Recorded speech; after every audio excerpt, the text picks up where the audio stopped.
बिस्मिल्लाहिर्रहमानिर्रहीम अस्सलाम वालेकुम रहमतुल्लाहि व बरकातुहू। नदीम मलिक को आप जानते होंगे, वो समा टेलीविज़न से प्रोग्राम करते हैं, टॉक शो में बैठते हैं और बड़े मंझे हुए जर्नलिस्ट हैं, बेहतरीन सहाफ़ी हैं, आला किस्म के। वो सच को सही तरीके से इस्तेमाल करते हैं और सही तरीके से डिबेट करते हैं।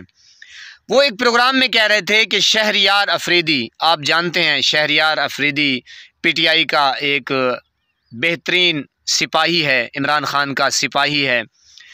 तो नदीम मलिक कह रहे थे कि उसको जब पुलिस पकड़ के ले गई तो शहरयार अफरीदी बता रहे थे नदीम मलिक को कि मेरी बेटी के बारे में मुझे कहा गया कि आपकी बेटी भी जवान है।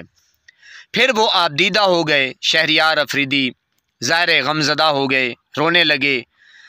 तो मैं उन हलकों से पूछता हूँ जो ताकतवर हलके हैं, चाहे वो पुलिस का इदारा है, चाहे वो इस्टेब्लिशमेंट है, चाहे वो आर्मी है, चाहे वो कोई भी इदारा है, इदारे हमारे काबिल एहतराम हैं, लेकिन जो इदारे में ऐसे किस्म के लोग हैं, मैं उनसे पूछता हूँ, क्या आप इतने बेगैरत हो गए हैं? क्या आप इतने बेहिस हो गए हैं?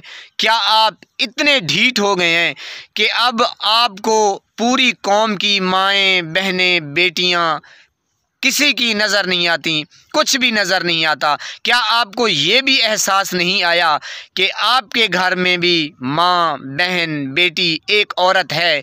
जब आप शहरयार अफरीदी को ये कह रहे थे कि आपके घर या आपकी बेटी भी जवान है, तो क्या आप कहना चाहते थे या आपका मकसद क्या था? यही था कि खुदा न खास्ता उनकी तज़लील की जाए या उनकी इज़्ज़त की धज्जियाँ उड़ाई जाएं, या आप क्या कहना चाहते हैं? किस तरह का ये कानून है जो हमें कानून सिखाता है, कानून की बालादस्ती करे पीटीआई के वर्कर, पीटीआई की जो एक क़यादत है या पीटीआई से जो भी मुंसलिक हैं? आप क्या बताना चाहते हैं कि हम क्या कानून का एहतराम करें? जब आप कानून के रखवाले ही इतने घटिया किस्म के हैं, आप इतने नीच हो गए हैं कि आपको किसी की माँ, बहन, बेटी का एहसास तक नहीं।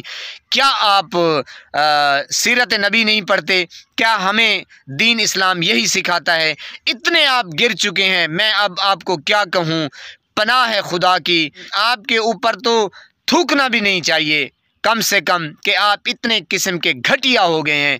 मैं नदीम मलिक को भी कहना चाहता हूँ कि आपको कम से कम, आप बड़े एक प्लेटफॉर्म पे बातचीत करते हैं, आपकी ज़्यादा सुनी जाती है, तो कम से कम आप उनको समझाएं, ऐसी हरकतें ना करें कि जब आवाम बागी हो जाए। वैसे तो ढकी छुपी बात रही नहीं है कि आवाम इस तरह के हथकंडे इस्तेमाल करें कि आपके घरों में घुसकर फिर आपको सबक सिखाया जाए। तो खुदारा आप उतनी बात करें, आप उतना कदम उठाएं कि आप बर्दाश्त भी कर सकें।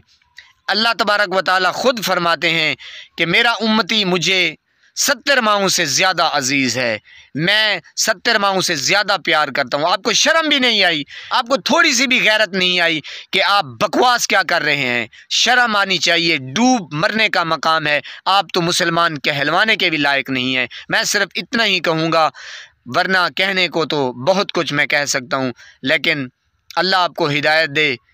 मैं अब क्या कहूँ, बस बहुत ही अफसोस हुआ कि कानून के रखवाले हमारे साथ ये खिलवाड़ करेंगे और ये हमारे साथ उनका रवैया है। पता नहीं वो इस कौम की बेटियां को क्या समझते हैं। पनाह है खुदा की, अल्लाह आपको हिदायत दे। बाकी मैं और कुछ नहीं कह सकता।